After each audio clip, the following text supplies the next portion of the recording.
Welcome student. In previous lecture we were discuss about the detailed syllabus of financial accounting.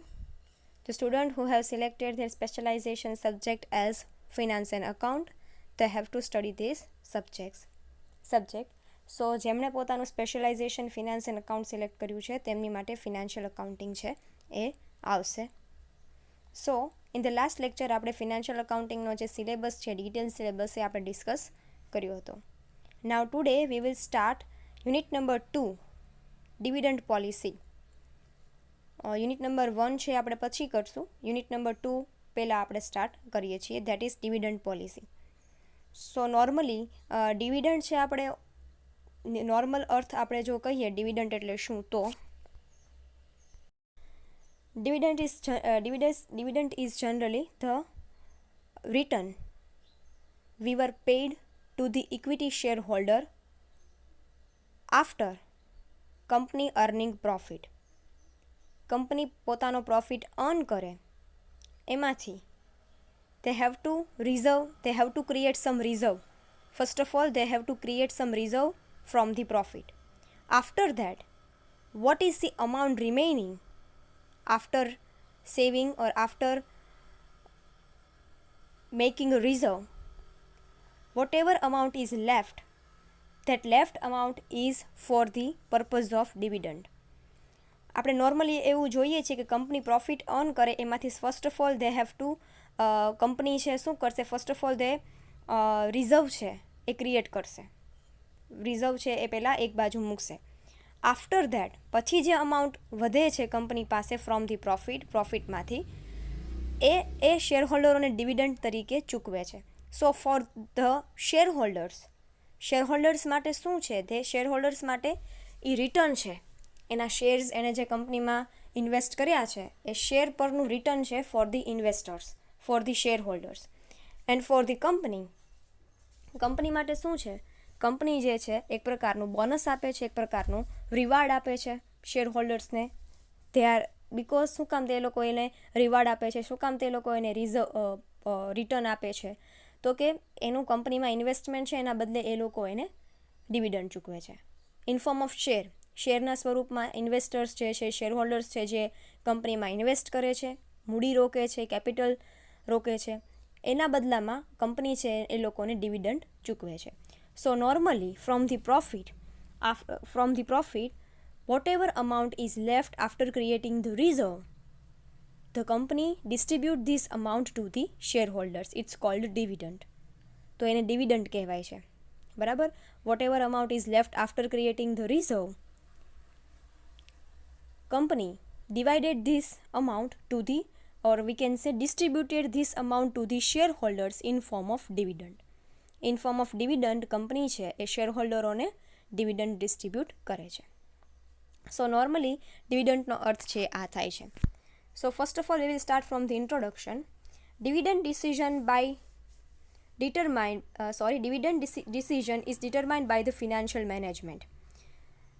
Financial management દ્વારા dividend કેટલું distribute કરવું, how much dividend we have to distribute two the share holders, A dividend distribution માટેનો decisions છે financial management through લેવાય છે. The important point is to be determined how much earning are to be distributed to the shareholder and how much amount is to be retained in the firm. શું કહે છે કે the important decision શું છે, important decision is that whatever amount, how much amount we have to distribute as a dividend to the shareholders. To the shareholdersને આપણે કેટલી amount as a distribution of dividend કરવી જોઈએ, and how much amount is to be retained for the firm, અથવા તો કેટલી amount છે એ આપણે રિટેન છે કરવી જોઈએ. રિટેન મીન્સ કે કેટલી અમાઉન્ટનું રિઝર્વ્સ છે આપણે ક્રિએટ કરવું જોઈએ. This is the important decision the company have to take. What is the amount to led out ratio and what should be the retention ratio. તો કે ડિવિડન્ડ પે આઉટ રેશિયો કેટલો હોવો જોઈએ, and dividend retention means શું કે મે બી sometime એવું પણ થાય કે whatever amount of percentage or whatever amount we have decided to distribute as a dividend to the shareholder, sometime we have to we are distributing this amount next year also. For example, હું તમને એક ઉદાહરણ આપું કે આ વર્ષે જો આપણે આ વર્ષે જો આપણે 10% અમાઉન્ટ છે એઝ અ ડિવિડન્ડ તરીકે, પ્રોફિટના 10% અમાઉન્ટ છે એઝ અ ડિવિડન્ડ તરીકે ડિસ્ટ્રીબ્યુટ કરતા હોઈએ શેર હોલ્ડર્સને, તો રિટેન્શન રેશિયો એટલે શું થાય કે આ રિટેન્શન રેશિયો મીન્સ કે નેક્સ્ટ યરમાં પણ આપણે આ રેશિયો છે એ સેમ રાખીએ. It's called retention ratio. So આ દરેક પ્રકારના પોઈન્ટ ઓફ વ્યૂ છે એનું કંપનીએ ડિસિઝન લેવાનું હોય છે જ્યારે તે લોકો ડિવિડન્ડ ડિસાઇડ કરે ત્યારે. Dividend pay out ratio is the percentage of earning paid by the way of dividend. મેં તમને કીધું એમ કે ડિવિડન્ડ પે આઉટ રેશિયો શું છે કે વોટ એવર અર્નિંગ આપણી પાસે લેફ્ટ થઈ છે after creating the reserve, whatever earning we were paid to the shareholder by the dividend, it's called a dividend payout ratio. While retention ratio is the percentage of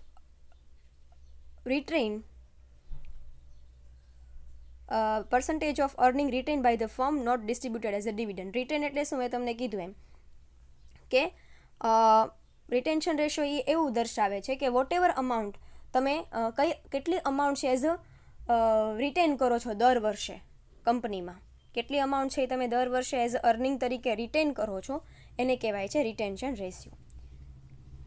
Dividend policy decision has a significant effect on the credit standarding of the firm.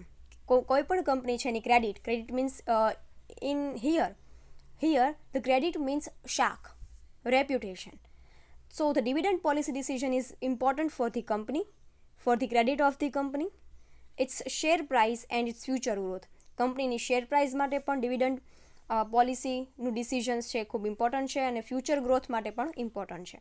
If the firm follow a liberal dividend policy, liberal means કહેવાય ને સાવ easy, strict નહીં, liberal, normal. If the firm follow a liberal dividend policy, it will not be able to build sufficient internal resources and future growth may be hampered, leading to fall in the value of firm. If company છે એ liberal dividend પોલિસીને follow કરતી હોય, liberal means કે normal dividend ચૂકવતી હોય, for example આ વર્ષે પણ this year આપણે 10% dividend ચૂકવતા હોય, નેક્સ્ટ યરમાં પણ જો આપણે 10% ડિવિડન્ડ ચૂકવતા હોય, it means uh liberal dividend policy કે જેમાં કોઈ ગ્રોથ નથી, કોઈ ડિવિડન્ડમાં કોઈ ગ્રોથ નથી, ડિવિડન્ડ પે આઉટ રેશિયોમાં કોઈ ગ્રોથ નથી, તો ઇટ મીન્સ કે આપણી પાસે ઇન્ટરનલ રિસોર્સિસ સફિશિયન્ટ નથી. ઇન્ટરનલ એટલે કે આંતરિક, રિસોર્સિસ એટલે કે સંસાધનો. For the financial point of view internal resources આપણી માટે સફિશિયન્ટ નથી. May be it's effect to the future growth of the company. તો એક ફ્યુચર ગ્રોથ ઓફ ધી કંપનીને પણ ઇફેક્ટ કરશે. શું કામ? જો આપણે ડિવિડન્ડ રેશિયો જે છે, ડિવિડન્ડ પે આઉટ રેશિયો છે, ડિવિડન્ડમાં કોઈ ઇન્ક્રીઝ ન કરતા હોય તો બીજા શેર હોલ્ડર્સ છે આપણી કંપનીમાં ક્યારેય ઇન્વેસ્ટ કરવા આવશે નહીં, બિકોઝ એ પહેલાં વિચારશે કે આ કંપનીમાં ડિવિડન્ડ છે એ કેટલું પે કરવામાં આવે છે, તો બીજા શેર હોલ્ડર્સ છે આપણી કંપનીમાં ઇન્વેસ્ટ કરશે. સો જો લિબરલ ડિવિડન્ડ પોલિસી હોય, it means the company does not have a sufficient internal resources and may be it's affect to the growth of the company. Another consequence of liberal dividend policy is that the shareholders will receive higher dividend and would be satisfied as most of the investors have preferences for the current income. શું કામ? મેં તમને કીધું એમ કે જો તેમને higher dividend pay કરવામાં આવે, then they will satisfy and they will continue to invest in the company for the future. Future માટે પણ એ કન્ટિન્યુઅસલી કંપનીમાં ઇન્વેસ્ટ કરશે. But that would also reduce their charges of capital gain.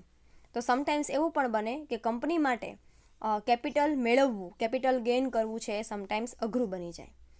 So normally dividend policy છે કંઈક આવી રીતનું હોય છે. Next we will see meaning of dividend. Dividend કોને કહેવાય?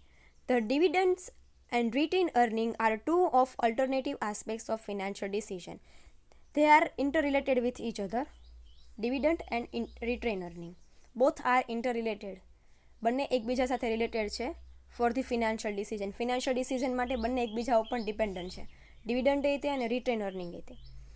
If it is decided to pay a particular amount as a dividend, then remaining amount become the retain earning.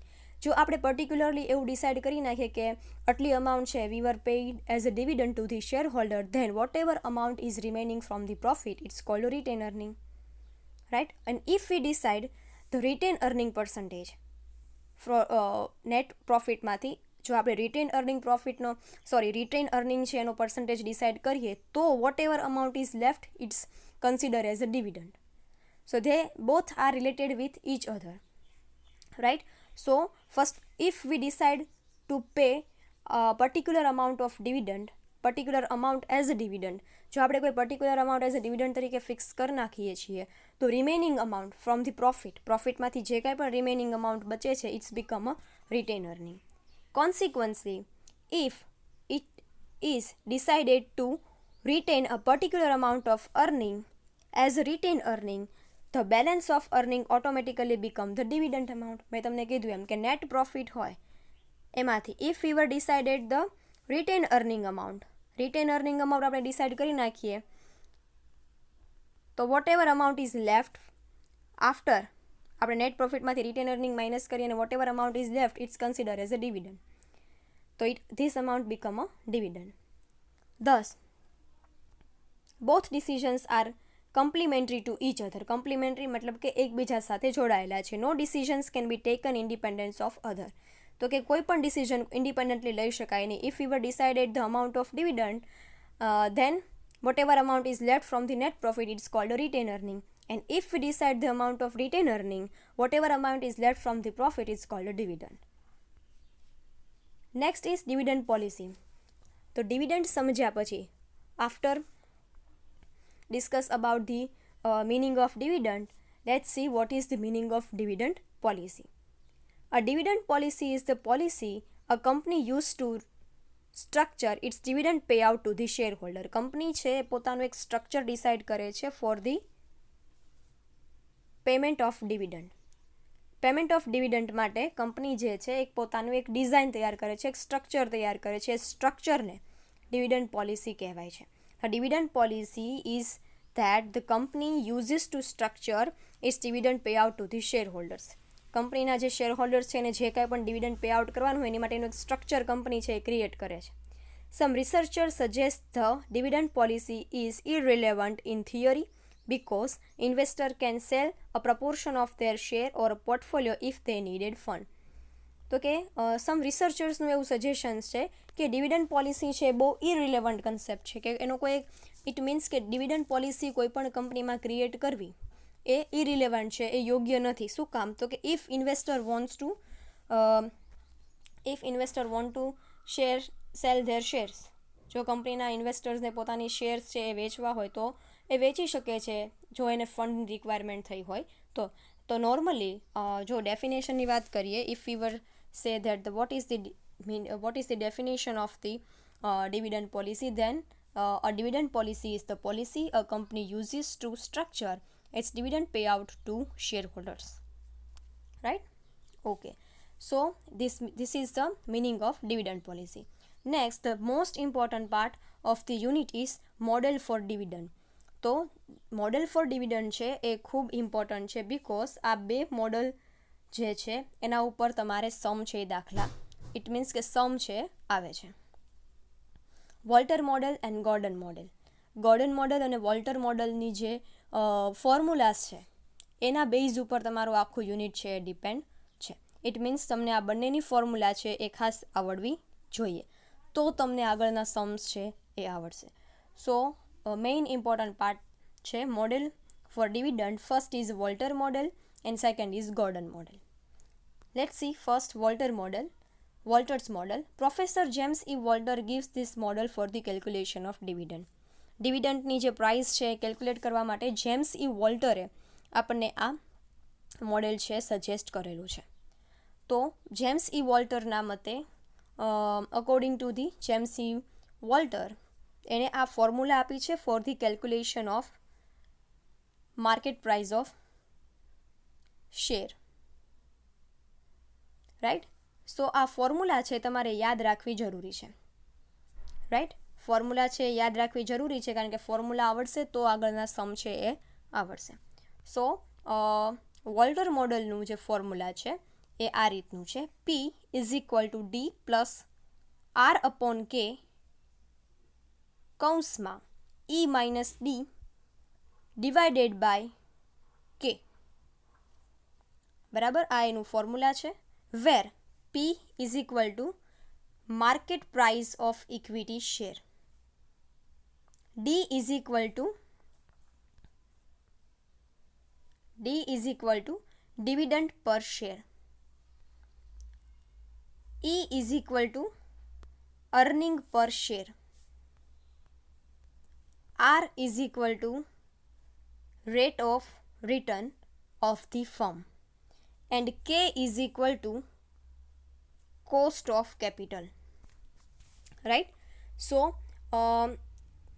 Walter મોડલનું જે આ ફોર્મ્યુલા છે એના બેઝ ઉપર બધા સમ રહેશે.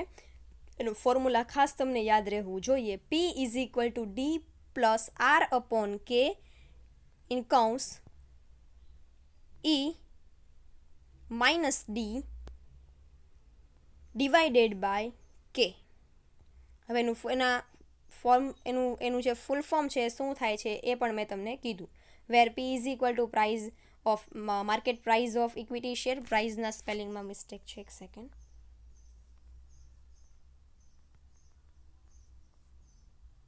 Price, market price of equity share. D is equal to dividend per share. E is equal to earning per share. R is equal to rate of return, and K is equal to cost of capital. Right? તમને સમની અંદર dividend per share value આપેલી હશે, earning પર શેરની value આપેલી હશે, rate of રિટર્નની પણ value આપેલી હશે, કોસ્ટ ઓફ કેપિટલની પણ વેલ્યુ આપેલી હશે. According to that the value we have to put in to the formula and then we have to calculate the sum. Right? So this is the first model, that is Walter model, and second model is Gordon model. Gordon model જે છે એનું જે formula છે એ આ રીતનું છે, Gordon model. And another model relating to influence of dividend policy valuation of the firm in terms of market value of share was put forward by Myron J. Gordon. Another relating to the dividend policy calculation માટે another model છે, બીજું model છે એ છે ગોર્ડન્સ model. ગોર્ડન્સ મોડલનું જે આપણને આપ્યું છે એનું જે નેમ છે એ છે મેરોન જે ગોર્ડન. એને આપણને ફોર્મ્યુલા આપેલી છે, એનું ફોર્મ્યુલા છે એ કાંઈક આ રીતની છે. P is equal to E કૌંસમાં 1 minus B divided by K minus B into R.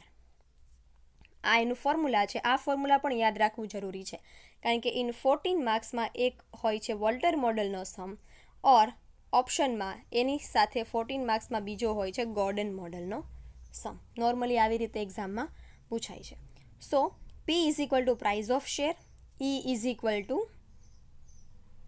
Earning per share, B is equal to retention ratio, K is equal to cost of capital, and R is equal to rate of return.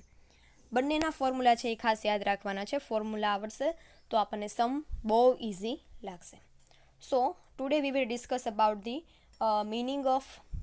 meaning concept of dividend and dividend policy, and two important models, that is Walter model and Gordon model. So in the next lecture we will start the sum. Thank you.